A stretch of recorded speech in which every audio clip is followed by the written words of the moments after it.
You are listening to the Narco Picnic Podcast with your host, Joel Goralski.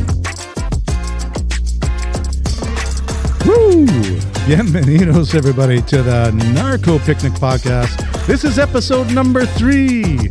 I know we had to kind of keep you waiting for a little bit, but hey, sometimes you got to wait to get the best of the best. And I'm here with Guadalupe. Did I say that okay? That's my second. Perfect. That was my second try. It's perfect. Okay. Someone is funny. Like sometimes I look at comments on our social media and on our YouTube channel, and sometimes I respond, sometimes I don't. But a guy, he's like, "Okay, well, you just wait until those narcos get you." And I'm like, "Dude, just go back to your Netflix. Like, go watch Netflix." And then he responded, he's again, "Oh, you know when they say gringo, they're insulting you, Joel. And when they say gringo, go home, they really want you to leave their country." I'm like, "Dude, I'm been living here 11 years. People consider me almost Mexican. We're well respected, loved in the community." So, and I said, again, go back to your Netflix. But speaking of Netflix, man, I think we have a Netflix story here. Take me, like, we go back to July 5th, 2020, when literally your door was broken down. Guys stormed the house with guns. They threw a sack over your head. They shackled your arms and your legs. They literally picked you up because you were kicking and screaming. You didn't know what the fuck was going on. Like, am I being kidnapped? Are these narcos? Like, who the fuck is in my house? Your guard had a gun to his head, an AR-15. They bust into your home. All of a sudden, you're in a car, shackled to the top of a vehicle, like they had some kind of bar there, and you're rolling down the 200. You probably had no idea where you're rolling, but you're rolling somewhere, and you're like, where are you taking me? Now, before you answer that, take us back to where this whole story started. I think it was 2 years before, no? Yeah, 2018. Mm-hmm. And this is Marina La Cruz. Mm-hmm. And the marina right here in La Cruz. La Marina right here in La Cruz, okay. Marina La Cruz. And one of my best friends, Kat. Okay. I was taking care of the boat, and the neighbor that was next door to my friend's Kat called me and said, "There's somebody on the boat." And whose boat was this? I don't want to say names. Okay, but it was a relative. It's like my brother, but not my brother. Okay. Not brother Someone very by important blood, to you, but very important to me. He just had a baby, and we all fixed the room with baby stuff. Oh, like in the boat? Their rooms, that's cool. It's his home. Okay. So it's a 50-footer cat. Mm-hmm. The boat, the cat had been in the marina for 5 years. So when you talk about cat, people, she's not talking about a kitty cat? No, it's a catamaran. A catamaran. Okay. Yes. With Two the hulls. double hull. Yeah. Double hulls, Yeah. okay. And Don and I walked to the boat when they called me, and I said to them, "Would you like to come with me to check the boat?" And I arrived, knock at the door, like I didn't know anything. And then this guy from Asia, I think he was from Hong Kong. Okay. He was from Hong Kong. And he showed up and said he was about 70 years old with Parkinson. Okay. So a 70-year-old old guy from Hong Kong with Parkinson's is dismantling your friend's boat. He had half of the stuff already on the dock. So I asked him, "I'm sorry, but what are you doing in this boat?" And he says, the owner gave it to me. And I said, "Are you sure he gave it to you? Because I know this person very well, and I'm not sure." Yeah, he gave it to me. So I walk to the marina office. I talk with the lawyer of Marina La Cruz and with the harbor master. And both said, "We cannot do anything about this because the guy jumped with a panga to the boat." So if I am in a marina and I'm in a panga, I can jump on someone's boat and no one can do anything? I thought it was very not nice, especially that they've been paying rent for 5 years, and it's a big boat. So they were receiving kind of a nice money for 5 years, and it's supposed that if you're going to leave, somebody's going to take care of your boat. No? So I said, I mean, this is not nice. I mean, I get really mad. Yeah. And so, no, we cannot do anything, and we do whatever you want. It's your responsibility. It's your friend's boat. We don't care. Right. So I went to the Ministerio Público in Bucerías, but there was a And killing. this was the same day? The same day. Okay. It was about 4 o'clock, 5 o'clock. So I went to the Ministerio Público, to say there's somebody on the boat, blah, blah, blah. We cannot take care of you because somebody killed somebody and we're very busy. They're busy with murder. Call the police. Yeah. So I called the police, and the police sent me 2 guys with 2 patrols to the marina. And I told them the story. I showed them the papers. I have all the legal papers of the boat, including a letter of a captain responsible for the boat. That was me. That was you. That was me. Yeah.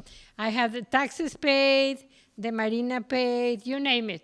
I have a big box of all the documents of a boat. Right. It was completely legal in Mexico. So I pointed to the police. I explained to the police the situation, and they say, well, what do you want me to do? I said, well, just take it out of the boat.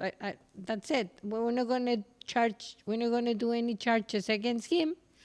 Just please take this guy out of the boat. That's it. But that time it was like, I don't know, 6:30, 7 o'clock. The owner of the boat arrived in the afternoon. I went and picked him up. He signed the papers to the police saying that it was his boat, no, in case of whatever. And I he signed the papers with the police that said, this is my boat. Yes. He was claiming it was his. Yes, of course, with the papers, Right. no, the original papers. And so I point at the boat. I never get close to the boat. The owner of the boat, neither. We just point the boat and said, that's the guy. It was like 10 o'clock at night. They knocked, they brought the guy, they brought their stuff out, and the police says, what do you want me to do? I was like, I'm not taking charges, so if you want to take it to the police station and then he can figure out whatever. Right. So he paid 600 pesos fine, and half an hour he was walking out of the police station. That was the end. That was it. That was it. And that was like in It was like 12 o'clock at night when everything was finished, Yeah. no? I never got But to in the boat. 2018. 2018. Yeah. 2 years passed. Yeah. No, Nothing happened. and You're living your life in the beautiful Arroyos Verde. Exactly. I didn't even Sipping think some about wine the night anything. before. Yeah. Exactly, nothing. I didn't think about anything. So that day in the morning, it was 6:30, 7 a.m. in the morning. I had a problem with a pump. So I was with, when they wake you up and you put like half of pajamas and half clothes, no shoes and You're no just trying to bag. solve your pump problem here. Yeah, I just went and walked. It's in the other side of the property, and I was checking what are we going to do with the pump and the water for 40 houses, blah, blah, blah. When these guys arrived, and they took me like a kidnapping. Explain. So they arrive, and the first person they hit is your guard, or they didn't hit him But physically. not hit. They put a gun in They the put a head gun so to they his can head. let them open the door. Yeah. Made him open the door. Yeah. And he's probably freaking out Of course. It was like what? because these guys aren't in uniform. No uniform. Just a lot of arms. Yeah. And they had that antibalas, como se dice, chaleco for no Bulletproof vest. bulletproof vest. That was it. There were 4 So they're guys. coming in, AR-15, sidearm. Radios, the masks, no the radio, mask. no mask. No. So they had no masks. No. Okay. No. But they were loaded for bear, as we say in Canada. Yes. Right? The more I look at them, I was sure they were going to kidnap me. So you didn't even know they're police. No, they didn't say, They didn't open one word. They didn't say one word. So that is a little bit crazy. Scary. And like a lot of times we have to share the good, the bad, and the ugly. I say, Well, there's a reason. they didn't like even read you your rights. No, nothing. But there is a reason. This guy from Asia accused me of kidnapping. So this guy from Asia accused you of kidnapping him. Yes. And how did you do that? That's a good idea. That's a good question. I don't Maybe know. you're the worst kidnapper in the world. Like basically, you took your friend's boat back. Yeah. You said you didn't want to press charges. Yeah. this guy paid 600 pesos and he went away. Yeah. And somehow you kidnapped him. Like you probably should have kidnapped him. It would have been a better business venture, Exactly. no? Well, it says that I kidnapping and that I stole $100,000 cash that he Okay. had in a briefcase In the boat. inside the boat, which I didn't even get included in the cameras Mm-hmm. on the marina. They show that I was dressed in a white dress and I never get close Mm-hmm. to the boat. So how can I take that money out of the? First of You all, were never on the boat. how he had the $100,000 cash on a boat? And why? That's a And little why? suspi- And that's how- a little suspicious And right how there. did he get it here? Yeah. You know, because In his panga? in the panga. Yeah. Yeah. Come on. So he knew what he was doing because they say that somebody's bringing food to him. He was not out of the boat. At the moment that he will put a feet on the docks, you know, the marina will throw him out. Right. Because the dogs belong to the marina. Right.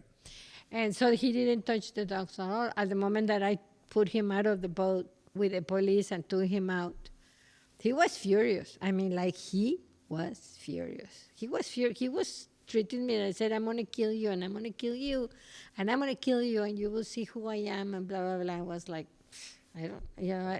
So this guy thought he was a little mini Hong Kong Pablo Escobar? Or? Yes, kind Yeah, of. yeah. And he, what he did for living was stealing boats. So he stole boats for a living. 43 sus on the internet. Really? Yeah. So 43 lawsuits against this guy on the internet. And we'll kind of get Well, back, we'll get back to him in a about bit him, because we don't want to about ruin the him, story, right? about him, I yeah. know, Yeah. Because he was still a big part of everything that you've gone through for the past several Yes. years. So I'm gonna kind of like bring it back. So the police, they bust into the house. They don't identify themselves. It's not like in Canada or the United States where they actually have. I think they're still supposed to identify themselves. Well, here if in you Mexico. if you are for kidnapping, they don't. If they what? If it's a kidnapping, Oh. they are allowed to get into your house and take you out of the house Okay, so if they with no ID because you're a super. I mean, kidnapping is 17 years Right. of jail in Right. Mexico. So if they accuse you of kidnapping, that gives them affords them certain rights, which I would understand if you were kidnapping someone and that person was here. But this guy accused you of something as 2 And years then later. left them to Hong Kong. And the guy was in Hong Kong. Exactly. So he's certainly not kidnapped. Yeah. You know, maybe you didn't kidnap his ferret or you didn't have some like weird I pet. have never seen him in my whole life. How was gonna do the ransom to whom? You know. NJ, I gotta have you pipe in here. So, NJ, you've been in the dark. I want to actually tell you this story before we did it, and I'm like, and then Mom's like, no, don't tell him anything because he'll come in with some preconceived notions, and like, so now that you're kind of like on the spot, there's nothing preconceived. What do you think of this story so far? It's a bit bizarre. Do you think? Yeah. Okay. Do you want to hear more? Yeah, I would love to hear Are, more. are you on the edge of your seat? I'm literally almost on the edge of my seat. On the edge of your seat. We're getting there. I know. If I had a camera, I could show you. Baba, NJ, or AKA the Baba, I might have my beer, is on the edge of his seat. Thank you for the beer, by the Oh, way. you're welcome. So, anyways, you're rolling down the Highway 200. Obviously, that's where you're Going going to Tepic. Tepic. And if, you know, Tepic is such a beautiful city, no? Well, it can be. Kind of. It can be. But Kind of. if you're going to the federal jail in Tepic, I didn't know that. but you didn't know that. So like, take us through those moments that you're leaving Arroyos Verde. You got a bag over your head. You're shackled, and what the fuck do you say? Well, I asked the guys, Uh-huh. well, can you explain me what are we doing here? Because then I start to hear the radio. Okay. And at the moment that I started the radio, I was like, Was it almost like a relief? yeah, thank God, because I think this is a mistake. Yeah. You know, they confused me with somebody, no? I don't Right. know what I'm doing here. So I said to them, I don't know what I'm doing here. I think you're confusing me. Can you please take the bag out of my head? They did, and they said, oh, no, of course, everybody says the same thing. You're guilty. You will see how it's to be in jail. But, you know, they were really, really with very bad words, you know, telling me blah, blah, blah, blah, blah. You will see what is going to happen to you. What you do, you never get out of jail, blah, blah, blah. So these guys, these cops, Four of them. federal big guys probably, are telling you that you're going to jail, treating you like you're literally El Chapo. or someone like Well, that. not El Chapo, because I think El Chapo, they treat him with a lot maybe of he respect. actually maybe El Chapo actually had a little bit more respect. Oh my Yeah. gosh, that's just crazy. But so they're telling you this, and now what's going through your mind? I was thinking that it's a mistake. Yeah. And I was thinking that everything is going to be okay. I was like Yeah. trying to, in my mind, I said, Lupe, this is Yeah. a mistake. As soon as you arrive to the police, we're going to clear everything. And you're going to call to see, come and pick me up. Because Yeah. I didn't even think about this guy. I didn't even know what was going on. I never even thought about him, Yeah. you know. For 2 years passed. So, and I didn't do anything. I just took it out of a boat, you know, that I was taking care of. But you friend of felt a mine. responsibility because this is your friend's boat. You know what? You're And the captain. You have all the papers. I will do it again. You would do it again. Exactly, Yeah. because I'm defending somebody that trusts me Yeah. with a $1 million boat, 100%. Yeah. you know? So we arrived to the police, and they put me in this little room with a table and some papers. And then this guy, like huge guy, gun, blah, blah, blah, blah, blah, you know, Scarface, put a gun in the table and said, sign those papers. I So said, is this like Like a soap opera, did you really. feel like you're in like the Matrix, like Exactly. a whole nother world? exactly. I was like, Like this is what like the heck? And I this was is like, a movie. it's a movie. It could Yeah. be a movie, Yeah. you know? And I said to him, you know, I'm not going to sign shit. Okay, You know? very I'm not good. going to sign nothing. I didn't do anything. I need a lawyer and a phone call, so I'm not signing anything. Like, he grabbed me the arm and, you know, pushed me, and I said, I'm not scared. I'm not scared even to the devil, so you're dealing with somebody that is not scared, so nothing is going to scare me. So please, just give me I need to use a phone. So we discussed about half an hour, I guess it was, with the stupid gun in the table, saying that I had to sign the papers, and I didn't even open them because I was like, what am I going to sign if I didn't do anything, you know? I told him like 10,000 times, really, I didn't do anything. Oh, yes, sure, everybody says the same thing.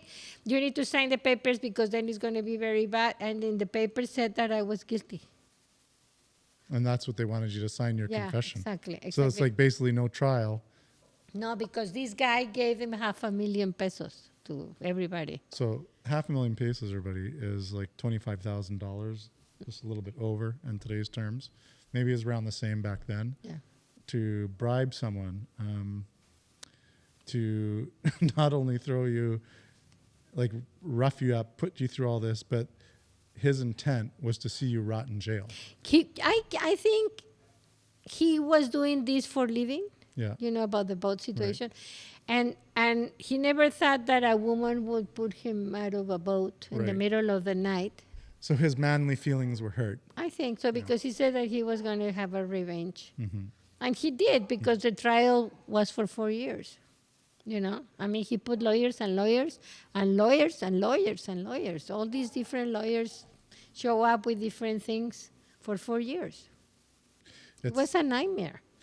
It's, you know, a lot of people, like, you know, in our channel, like, obviously I love Mexico. I love my new home. But you know, there's always some good, there's some bad, and there's some ugly, every right? country in the world. Every country in the world.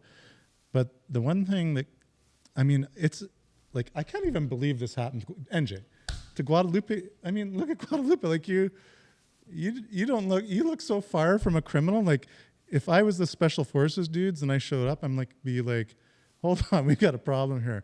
We're going to call the head office and see, do we actually hello, head office, do we have the right person here? You know, I've been here for 20 years. Yeah. Everybody knows me that the only thing that I do is I run Los Arroyos Verdes. I don't have anything. I mean, like, this is my business and my home. That's it. So I asked him, but you really are really, like, confusing the person. You know, it was like, this is not me.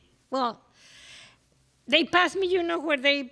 So did you get your photograph and everything? Yeah. The whole enchilada. So what everything. happened? Like, so the guy, the Scarface with the Gun and all 6 that. hour or whatever Yeah. you had there on the table, you refused to sign it, and then what happened? They took And they took me to the photo and the digital, so the whole thing. So you got your fingerprints. Everything. So they would say like you're a criminal, Uh-huh.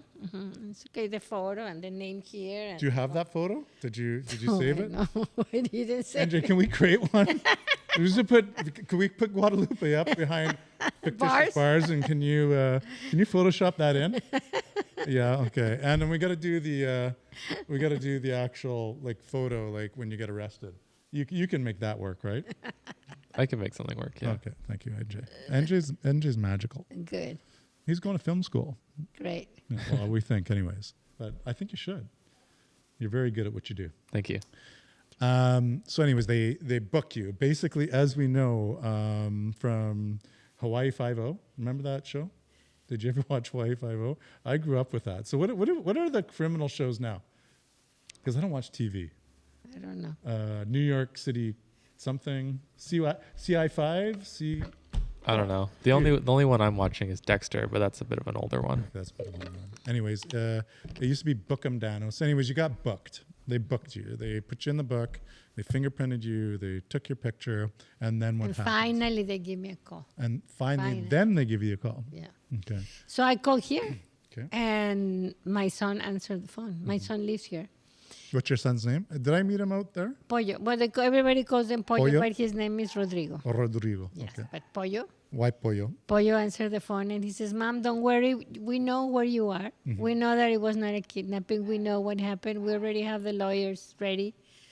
We're trying to get you a trial as soon as possible. And I was like, what do you mean a trial? You're going to jail. And so we'll talk later, but we're everything under control in this side, no? Everything that we can do is done. We're heading to Tepic right now with the lawyers, and we're going to try to talk with the judge, the whole thing. And he's playing me that I was accused of kidnapping and stealing 100,000 and break his legs. And breaking the guy's legs? Yeah, I said like I can't even walk, I'm It's scared like, here. Yeah, So, yeah, be like, careful. do I have to be very careful? Or are you going to, like, careful. kung fu me or something? Exactly. Okay. So that was the story. So from there, they put me in, those cars that are completely closed. Yeah. And again, with You got your arms and arms and my cuffs legs. and your legs. And So you're shackled. yeah, the shackle. Like you're in You know one of that those- one in the Yeah, with the chains and everything. The whole thing, the whole enchilada, and they take me to jail. But did they give you an enchilada? I don't know. They put me to they take me to la correccional de mujeres in Okay. El Cerezo, in Tepic.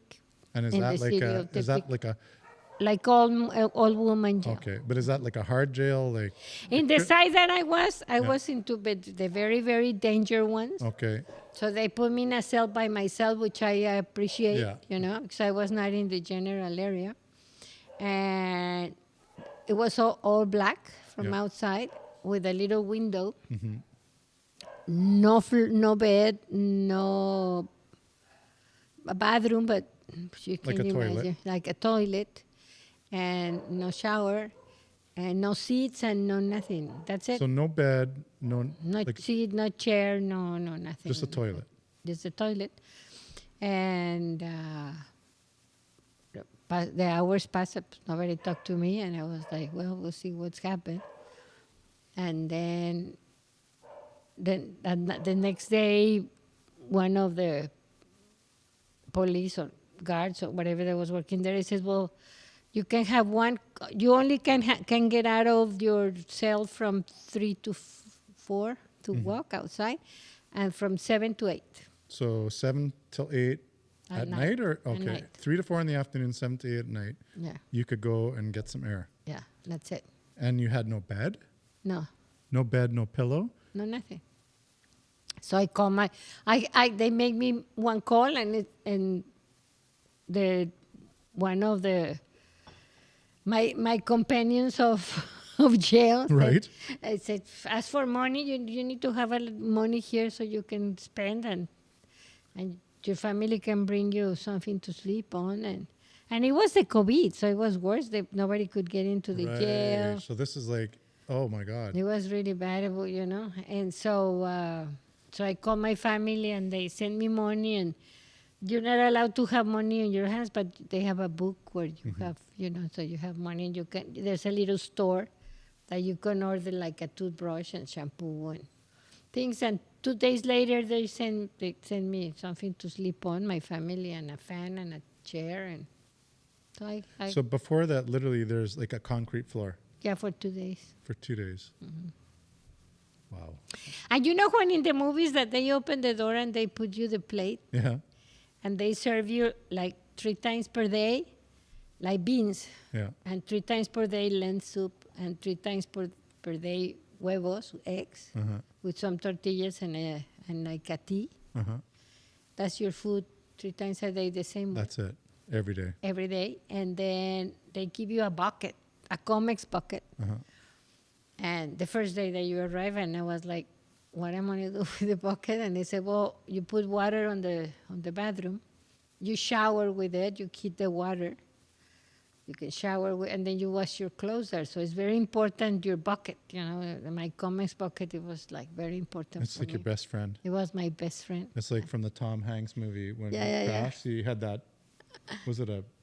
What the heck was it? Was it Volleyball? basketball or a A volleyball? volleyball. Yeah, that was his best friend. So your best friend was, Was a Comex bucket. but you didn't paint a face on her or anything. I couldn't. I don't. They You don't had no allow paint. you because I was very dangerous. They didn't you allow me couldn't. to have You were too anything. dangerous to have paint. Yeah, no paint, no books, no nothing. Oh, okay, so this is second is day, your day- family, and this is during the COVID times, Yeah. which is kind of crazy times because everyone was afraid they were going to like basically die. Yeah.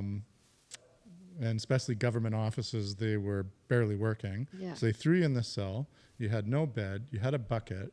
And then finally your family was able to bring you some bedding. And then what happened? Like how many more days were you in I there? stayed there for 12 days. 12 days. So my son, with money, I could call.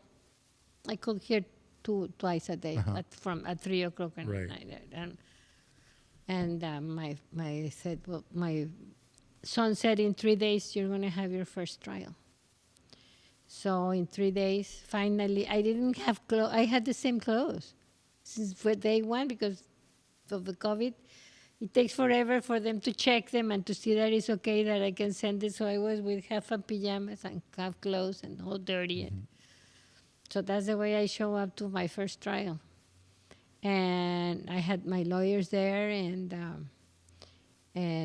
my son was there. My family was my other daughter was there too, and the judge was very nice because he says, "Well, I'll let you talk. Explain me what is your situation." No?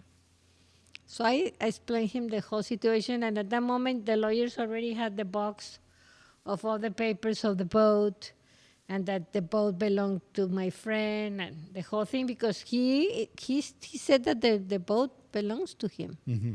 And he put all these papers on the boat with stamps Right. saying that the boat, like he printed Almost like he was obviously- repossessing it. 'Cause Exactly, it was like his, yeah. repossessing the boat, and the boat belonged to him.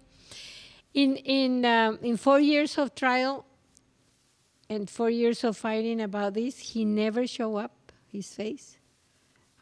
He always sent different lawyers. He was living in Hong Kong with his family.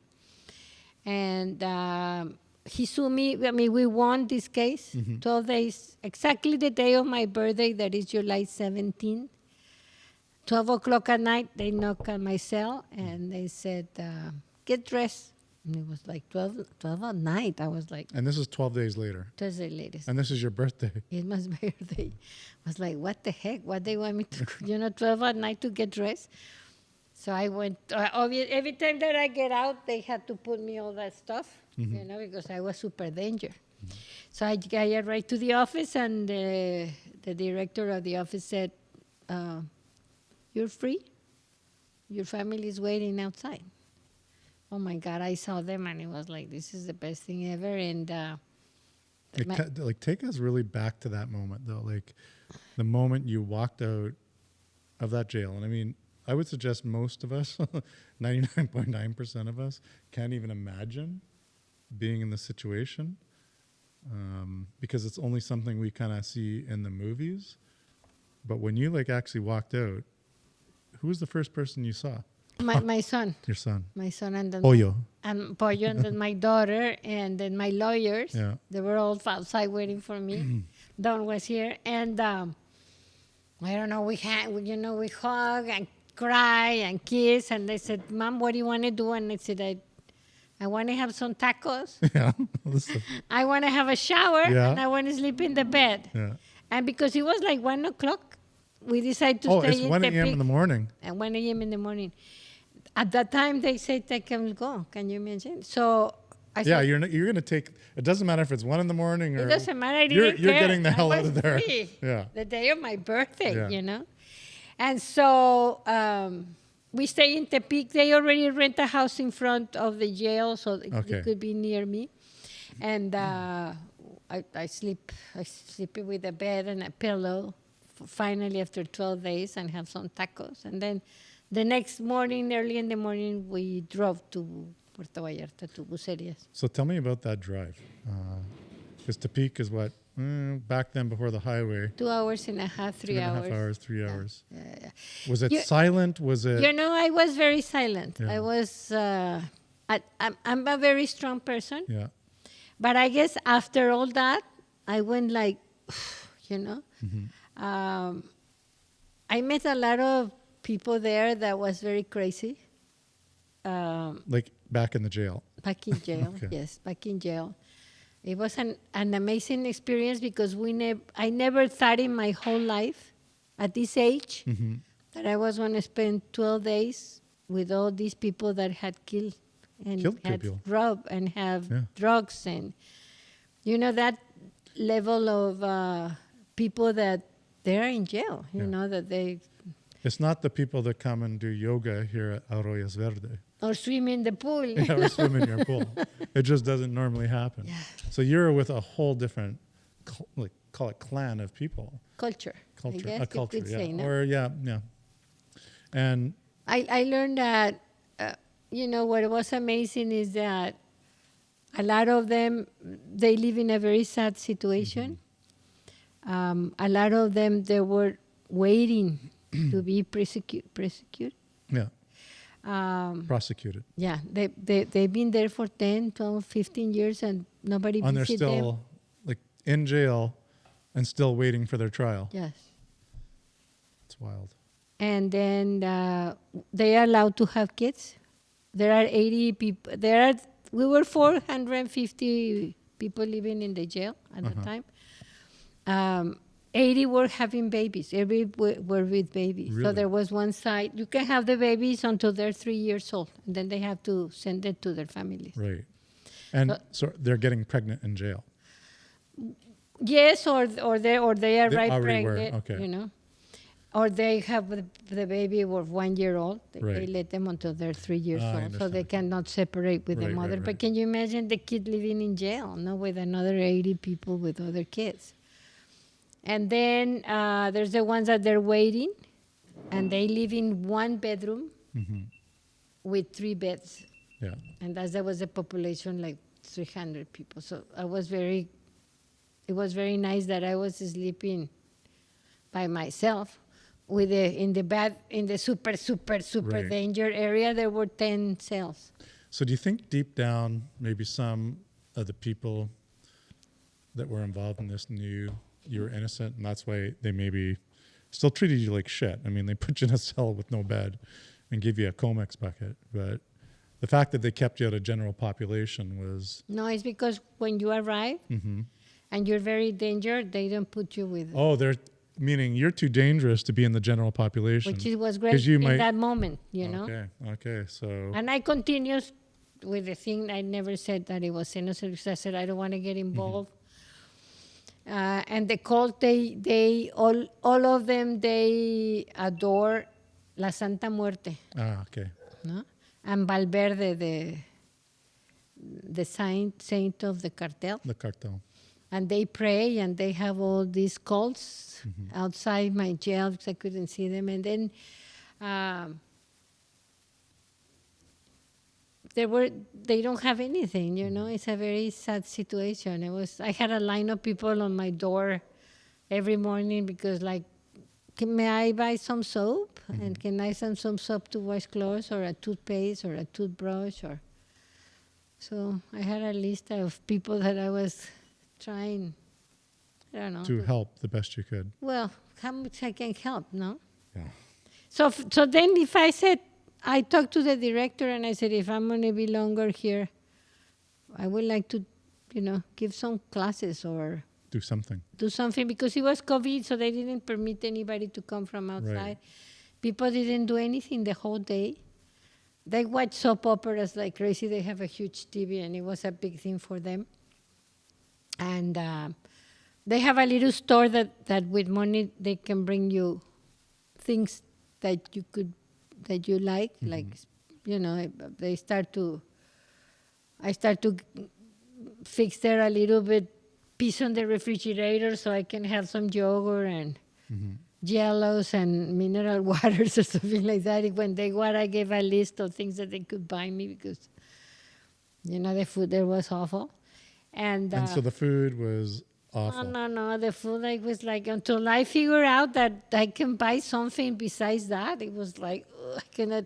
And people were saying, "You're not going to eat it? No, can I eat it?" Yeah, I said, take "Of it. course, take it. It. If 1 kilo de tortillas, yes, That's of good. course. Even the tea, I was like, yes, you can take it. It's yours, of course, Now, did they ever put you to work?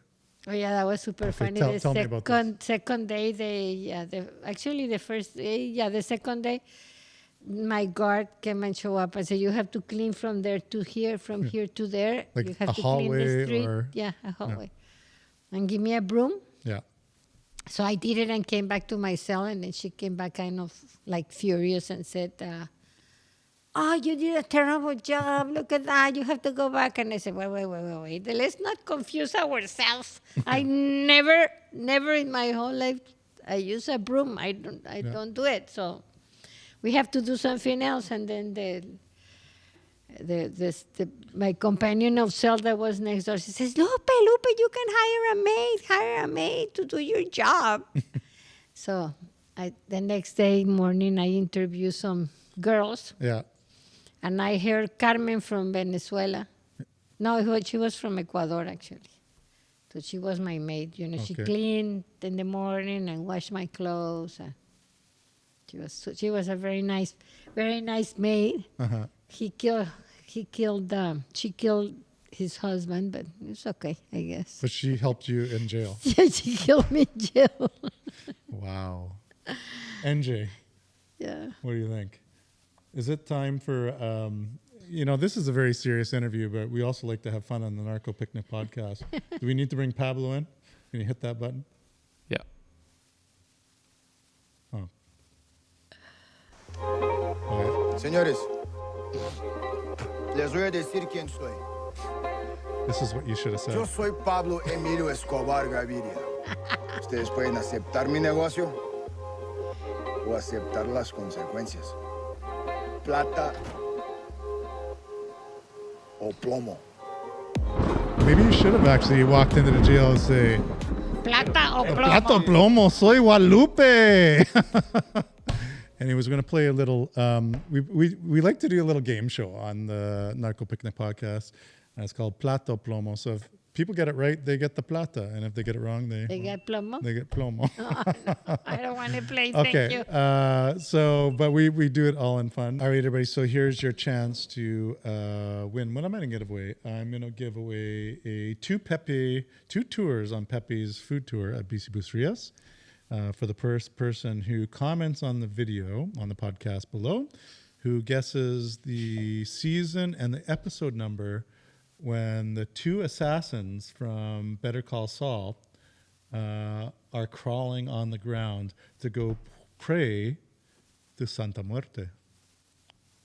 So first person to guess this one correctly, and NJ, just throw in a little clip. Oh, look at that. Look at those guys crawling on the ground. Anyways, first person to comment correctly wins. So I mean, this is a very serious story. Very but we gotta serious.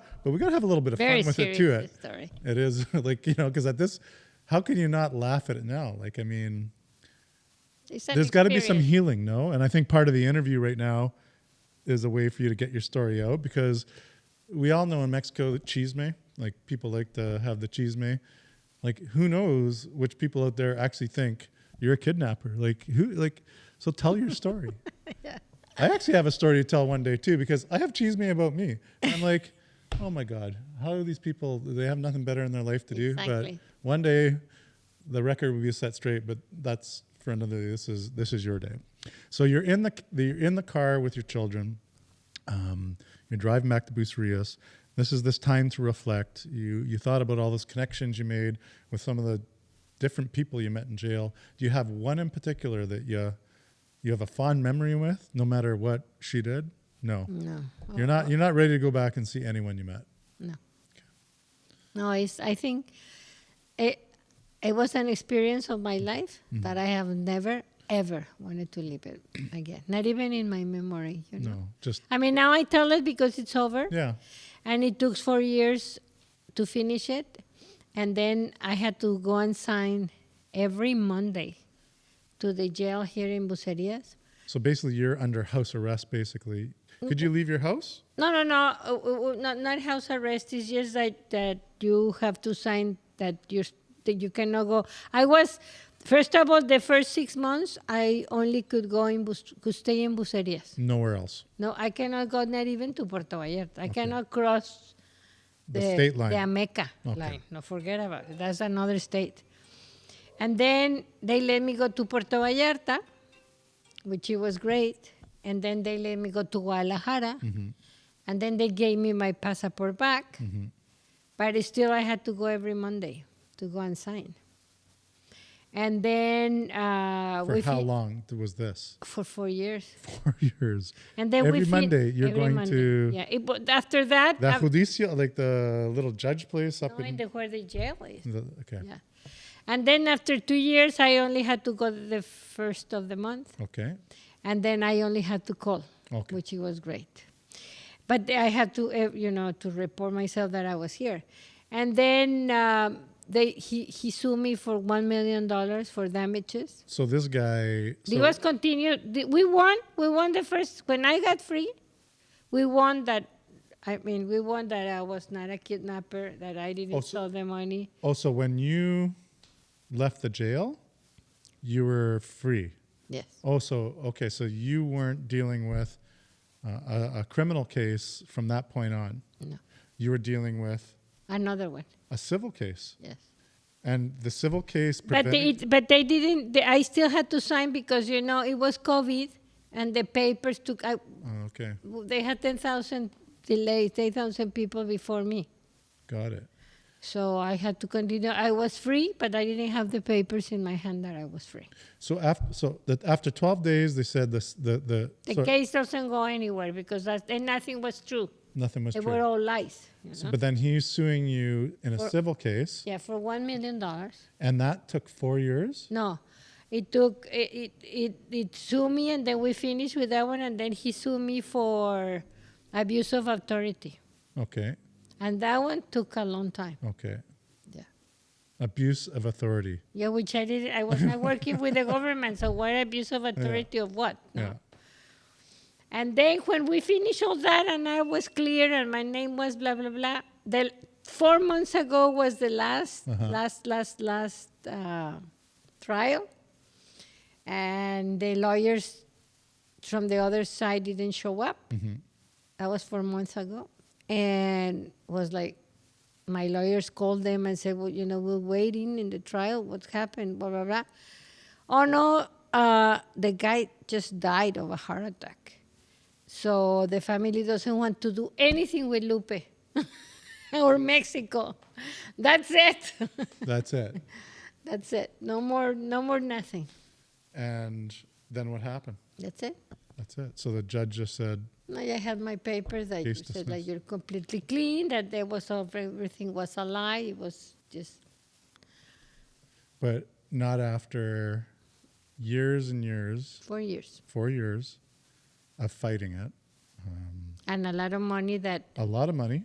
that I'm very happy and grateful that the owner of the boat paid you all with? my lawyers. Okay. Yes. And so, like, if someone gets involved in a case here in Mexico for a civil case, they think it's. I've met some people. They think it's easy, like in months they're going to get their claim. We're talking years, and I would suggest that was probably $60,000, $70,000, $80,000, $90,000 in lawyer fees, somewhere in that vicinity. That's crazy. It is crazy. But thank God for your friend. Where our law system is very bad. Yeah. That's very sad to say, no? Even if you sue if I sue you right now for whatever, it's going to take forever. It's going to take forever. And you're going to cause me grief. It's better just to have an arrangement, whatever it is, bad or good, than to have a fight with lawyers, because it's going to take forever. You're just going to pay both lawyers, and it's never going to be end. Yeah. That's horrible, This is a crazy story. This is like a Netflix story. But now it's over. I'm very happy that You're very it's over. happy. And it's not nice to say it, but I was very happy that I don't have anything to do with that guy anymore. yeah. And there's something about what goes around comes around. Well, he's dead. So. Yeah, I mean karma. It's crazy that evil people can still run around in the world.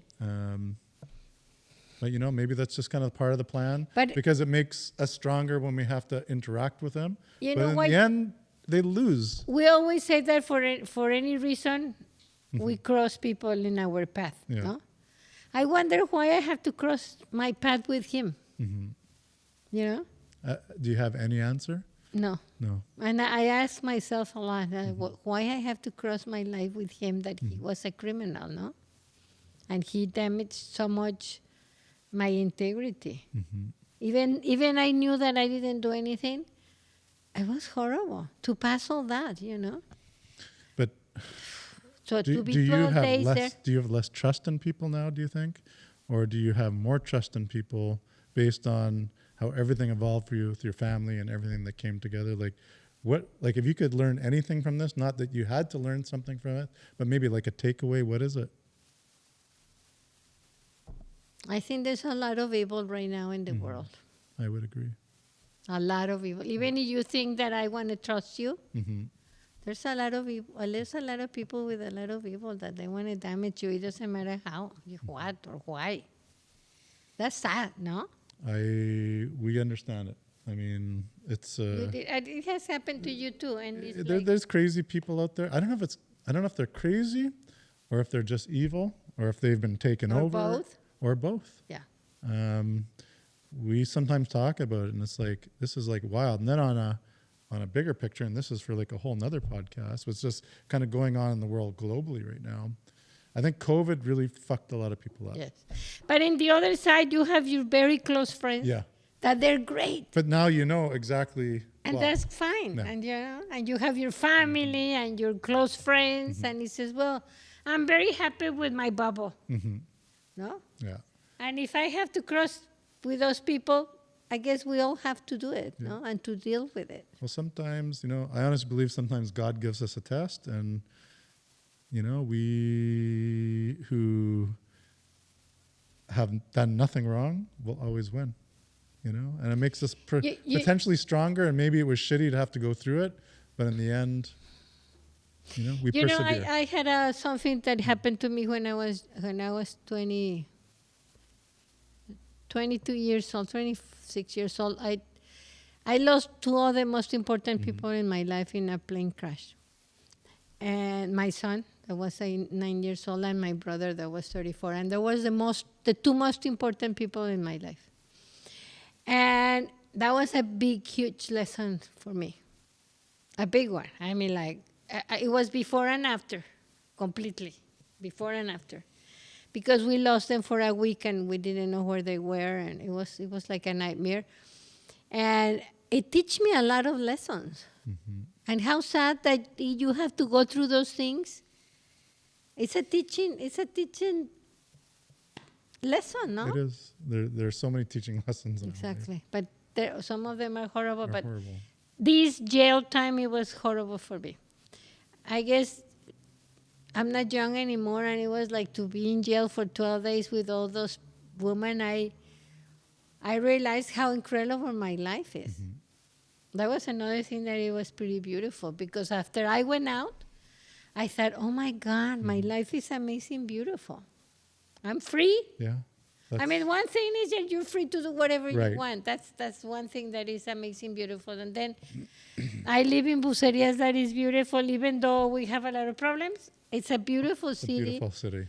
The people are beautiful. There's a lot of things to do and a lot of things people to help, and we have beautiful friends. Thank you, Joel, for that. And you know, then you realize that world that they have and my world, and it's just It's like, like well, so far I'm apart.